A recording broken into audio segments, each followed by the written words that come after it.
It's October 7th. This week, the AI industry looks less like a science project and more like an industrial supply chain. Massive hardware deals, enterprise integrations, and regulators finally putting rules in writing. Here's what's happening this week. OpenAI signed a 6-gigawatt GPU deal with AMD and got equity in return.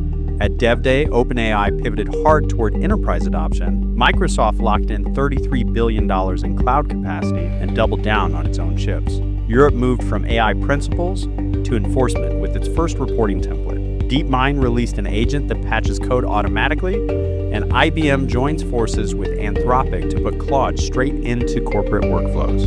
In AI, compute is currency, and now it's being traded for equity. OpenAI signed a multi-year deal with AMD to deploy 6 gigawatts of GPU capacity beginning in 2026, paired with warrants for up to 160 million AMD shares at 1 cent apiece, vesting as the hardware comes online.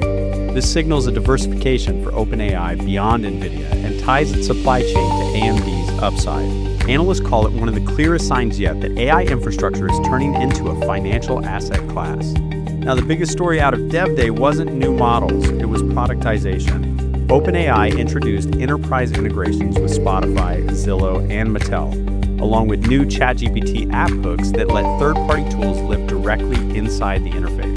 Mattel even previewed a workflow using Sora 2 to generate animated product demos from sketches. This marks OpenAI's shift from public playground to professional platform, a move aimed at enterprise revenue and defensible distribution. The world's largest AI landlord just got bigger. Microsoft has reportedly signed $33 billion in long-term capacity agreements with neoclouds, such as CoreWeave and Nebius, securing roughly 100,000 NVIDIA GB300s while accelerating work on its in-house Athena AI chips. Short-term, it guarantees supplies for Azure AI customers.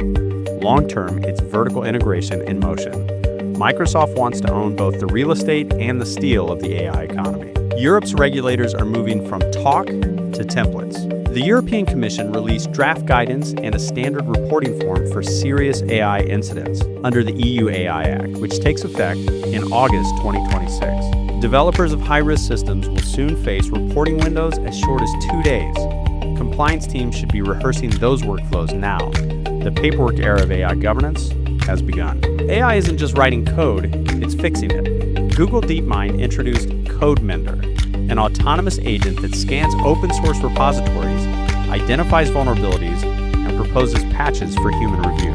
It's one of the first concrete deployments of safety AI inside software security, compressing response times and hinting at a future where AI defends the stack it helped build. And finally, it looks like old guard enterprises are meeting frontier labs. IBM announced a partnership with Anthropic to integrate Claude models into its development and client service platforms.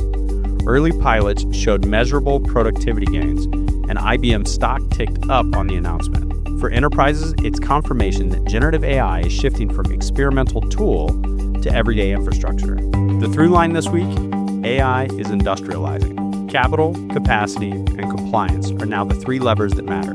For investors, customers, and partners, these aren't just headlines. They're the new ground rules.